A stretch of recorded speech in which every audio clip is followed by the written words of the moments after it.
So good evening all. तो आज हम जो बात करेंगे वो है anti defection law. Anti defection law आप सबने पढ़ा होगा, सुना होगा पॉलिटी में, जो यूपीएससी की तैयारी कर रहे हैं।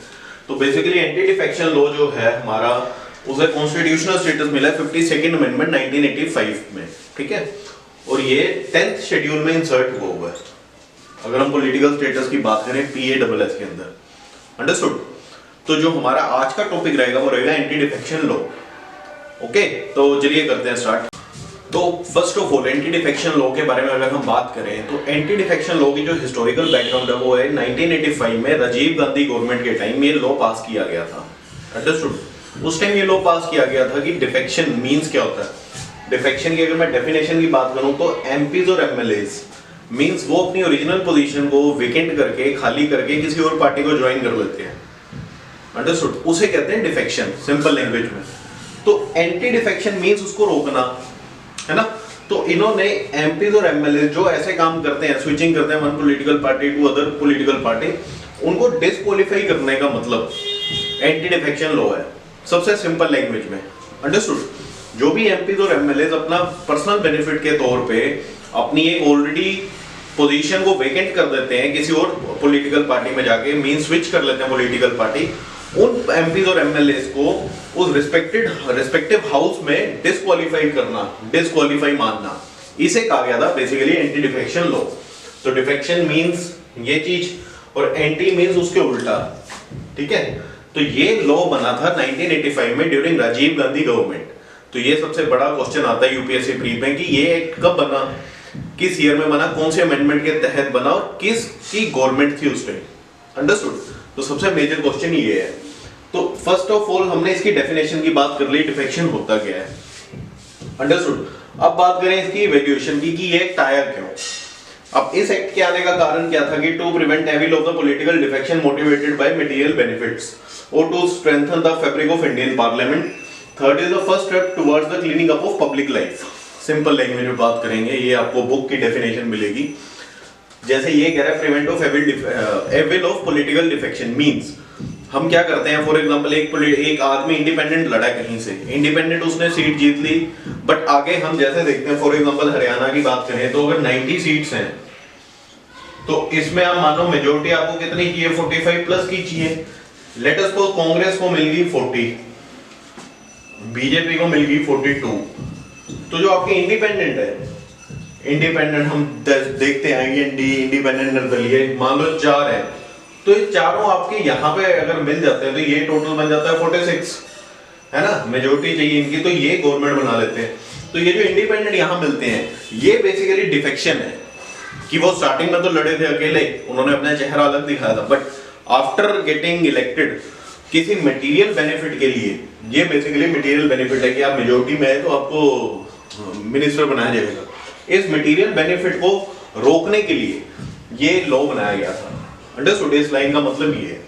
सेकंड सिंपल है to strengthen the fabric of Indian parliament, कि आप एक ट्रांसपेरेंसी रखिए कि जो आदमी को जहां से लड़ रहा है वो जिस ग्राउंड पे मैनिफेस्टो कर रहा है, इलेक्शन के अंदर कैंपेनिंग कर रहा है, वो वहीं पे रहे, स्विचिंग ना करे।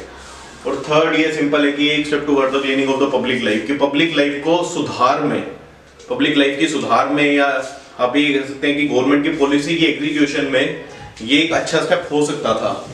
तो ये तीन बेसिकली वैल्यूएशन की जाती है एक्ट की, एंटी डिफेक्शन की, कि एक्ट के आने का मेन 3 जो बेनिफिट होंगे वो ये होंगे। तो भी वैल्यूएशन की बात आ गई तो बेसिकली नेक्स्ट आता है provision of the act. Provision act में क्या था। प्रोविजन आपको सिंपल पता है कि डिस्क्वालिफिकेशन की हमने अभी बात कर ली कि इनकेस कोई ऐसा एंटी डिफेक्शन का केस मिलता तो बेसिकली डिस्क्वालीफाई होगा, चाहे वो इंडिपेंडेंट हो, चाहे वो इलेक्टेड हो, या चाहे व्हाटसोएवर ही इज। अंडरस्टूड। तो डिस्क्वालिफिकेशन होगी, इंडिपेंडेंट, नॉमिनेटेड, एक्स जो भी है। फिर उसके बाद आता है सेकंड केस एक्सेप्शंस, कि कुछ एक्सेप्शंस रहेंगी, कुछ कंडीशंस रहेंगी। कंडीशन में मैं आपको वैसे इसका अभी चलो डेफिनेशन के तौर पे चलते हैं। डिसाइडिंग अथॉरिटी रहेगी एक, और एक आपका रूल मेकिंग पावर। बेसिकली 3 चीजें आपकी इस एक्ट के द्वारा दी जाती हैं। डिस्क्वालिफिकेशन हो जाती है, exceptions, deciding authority, rule making power. तो ये आपका प्रोविजन ऑफ द एक्ट है। इसी एक्ट के तहत 91st अमेंडमेंट में दोबारा 2003 में दोबारा अमेंडमेंट होती है, जिस का मतलब नंबर आता है 91st अमेंडमेंट एक्ट 2003। ये एक्ट आपको क्या बताता है। सबसे मेजर ये आपको बेसिकली लिमिट कर देता है size of the council of minister, means cabinet minister. हमने दो चीजें पढ़ी थी, council of minister and cabinet minister. Cabinet minister होते हैं जो कैबिनेट में बैठते हैं, जो मिनिस्टर ऑफ इंडिविजुअल डिपार्टमेंट रहते हैं। काउंसिल ऑफ मिनिस्टर बोलते हैं जो जैसे फॉर एग्जांपल आपका हेल्थ मिनिस्ट्री में 4 स्टेट भी रहते हैं, तो वो काउंसिल ऑफ मिनिस्टर है।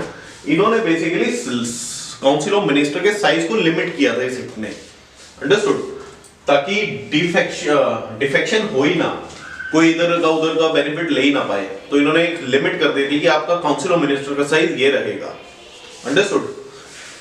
और मतलब बेसिकली इसको स्ट्रेंथन करने के लिए अगर मैं इसकी सिंपल लैंग्वेज में बात करूं, फॉर एग्जांपल ये जैसे आप देख भी रहे हैं कि नंबर ऑफ मिनिस्टर जितने हैं 15% ऑफ द टोटल स्ट्रेंथ से कम रहेंगे, ये आर्टिकल 75 कहता है। मींस फॉर एग्जांपल आपके 100 मेंबर्स हैं, टोटल मेंबर जो आपके वो हैं 100, तो 15% इसका कितना बनेगा, नंबर ऑफ मिनिस्टर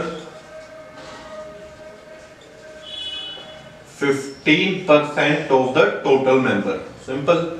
तो ये हो गया 15, अंडरस्टूड, समझिए। तो इसका मतलब कि अगर आपकी टोटल स्ट्रेंथ 100 की है तो आप वहां पे 15 से ज्यादा काउंसिल ऑफ मिनिस्टर नहीं बना सकते, समझिए। 15 से ज्यादा का मतलब कि जैसे अभी हमने हरियाणा की बात की और वहां पे 46 की मेजोरिटी आ जाती है, 42 + 4 इंडिपेंडेंट की, तो ये 46 में भी ये 15 को ही मिनिस्टर बना सकते हैं काउंसिल ऑफ मिनिस्टर। तो ऑब्वियसली डिफेक्शन होगी नहीं। अगर आप 4 को बना रहे हो तो 4 आपको किस कंडीशन में आएंगे कि हमें मंत्री बनाइए। अगर आपने उन्हें मंत्री बनाया तो आपको अपने जो ऑलरेडी जीते हुए कैंडिडेट है उनको क्या बनाओगे। तो ये एक एक्ट बताता है कि आप 15 से ज्यादा काउंसिल ऑफ मिनिस्टर नहीं बना सकते, आर्टिकल 75। और 15 से ज्यादा नंबर ऑफ मिनिस्टर में पीएम और सीएम दोनों आते हैं, प्राइम मिनिस्टर, काउंसिल और चीफ मिनिस्टर दोनों अपने काउंसिल ऑफ मिनिस्टर की स्ट्रेंथ में काउंट करते हैं। मींस अगर 15 इसमें 15 है तो 1 + 14, 1 शुड बी इधर पीएम और सीएम + 14। जो स्टेट लेजिस्लेचर में ये कंडीशन रहती है कि आपके नंबर ऑफ मिनिस्टर 12 से कम नहीं हो सकते, 12 तो रहेंगे, 12 से कम नहीं हो सकते, मिनिमम 12 चाहिए, अंडरस्टूड। तो ये सेकंड इसमें आता है, मतलब इसमें नहीं आता भी ये कह सकते हैं, जैसे इसमें कंडीशन है 15% ऑफ द टोटल स्ट्रेंथ, अगर 100 है तो 15 बनेंगे। ऐसे एक स्टेट लेजिस्लेचर में जितनी भी टोटल स्ट्रेंथ बनती है मिनिमम 12 से नीचे नहीं जा सकता, मिनिमम 12 तो रहेंगे, अंडरस्टूड।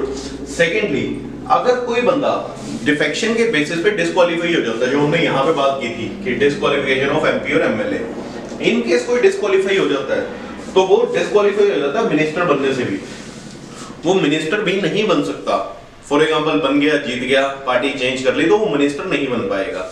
ये आपका कहता है आर्टिकल 64। तो इसमें 91st अमेंडमेंट एक्ट 2003 में 2 आर्टिकल इंपॉर्टेंट आते हैं। आर्टिकल 75 जो बताता है टोटल स्ट्रेंथ कितनी लिमिट की है काउंसिल ऑफ मिनिस्टर की, और सेकंड आर्टिकल 164 जो ये बताता है कि अगर एक बार कोई डिस्क्वालीफाई हुआ तो वो दोबारा मिनिस्टर नहीं बन सकता उस टर्म में, अंडरस्टूड। तो ये हमारा बेसिकली एज पर डेफिनेशन था 91st amendment act 2003, 52nd amendment act 1985 जो कि कवर करता है एंटी डिफेक्शन लॉ, अंडरस्टूड। तो मैं उम्मीद करता हूं आपको यहां तक लेक्चर समझ आया होगा। तो इसमें बेसिक चीजें ही थी डिस्क्वालिफिकेशन की कि डिस्क्वालीफाई किया जाता है। इसमें एक इंपॉर्टेंट चीज मैं और बताना चाहता हूं, जैसे फॉर एग्जांपल अगर आपकी पॉलिटिकल पार्टी है कोई, उसके 2/3 ऑफ द मेंबर अगर चेंज करते हैं, स्विच करते हैं one political party to another political party, तो उसको disqualification on the basis of anti defection नहीं माना जाएगा, अंडरस्टूड। फॉर एग्जांपल आपकी 60 लोगों की पार्टी है, 60 में से आपके 40 लोग शिफ्ट करना शुरू कर देते हैं, 40 के 40 ही चेंज हो जाते हैं, तो वो एंटी डिफेक्शन लॉ नहीं काउंट होगा। जहां पे 2/3 of the total member switch करते हैं from one two another, understood, तो वो डिस्क्वालीफाई नहीं किया जाएगा on the basis of anti defection law. Secondly, जो भी नॉमिनेटेड मेंबर्स होते हैं, नॉमिनेटेड मेंबर्स मीन जो इलेक्शन नहीं जीतते, वो भी अगर 6 मंथ्स के अंदर आफ्टर 6 मंथ्स पार्टी स्विच करते हैं तो वो भी एंटी डिफेक्शन नहीं काउंट होगा, अंडरस्टूड। चीजें इंपॉर्टेंट थी जो मैंने आपको बताने की कोशिश की, और इसमें मैं पॉइंट अगर वैसे सिंपल बात करूं तो जनरल स्टडीज मेंस के पॉइंट ऑफ व्यू से इंपॉर्टेंट है, but pre point of view से सिंपल कुछ चीजें इंपॉर्टेंट है कि कौन सी अमेंडमेंट एक्ट के दौरान एंटी डिफेक्शन लॉ आया, किस साल में आया, किसकी गवर्नमेंट के टाइम आया, अमेंडमेंट नेक्स्ट कौन सी अमेंडमेंट एंटी डिफेक्शन के रिलेटेड हुई, अंडरस्टूड। और 3 चीजें हैं, 52nd अमेंडमेंट में आया था 1985, 10th शेड्यूल में इंसर्ट हुआ था, राजीव गांधी गवर्नमेंट के टाइम आया था, 91st कॉन्स्टिट्यूशनल अमेंडमेंट एक्ट 2003 इसके रिस्पेक्ट में दोबारा आई थी, अंडरस्टूड। और जो ये आपका है ये ग्रुप ऑफ द पीपल, अगर 2/3 of the total party switch करती है तो काउंट नहीं होता। तो ये 4 या 5 क्वेश्चन है जो प्री पॉइंट ऑफ व्यू से आ सकते हैं। अगर आप प्रीवियस पेपर देखें तो उसमें भी सिमिलर टू दिस क्वेश्चन पूछे गए हैं। अंडरस्टूड? तो मैं उम्मीद करता हूँ आपको लेक्चर समझ आया होगा और इसे यहीं खत्म करते हैं। और नेक्स्ट में मैं कोशिश करूंगा आपको इलेक्शन, इलेक्टोरल रिफॉर्म और वोटिंग बिहेवियर के बारे में एक सिंपल वीडियो में ही बता पाऊं जो आपको प्री पॉइंट ऑफ व्यू से इंपॉर्टेंट है। अंडरस्टूड? तो वीडियो को यहीं खत्म करते हैं और रिक्वेस्ट करूंगा कि प्लीज वीडियो को लाइक एंड शेयर जरूर कीजिए, चैनल को सब्सक्राइब करना मत भूलिए। इन दी एंड थैंक यू एंड जय हिंद।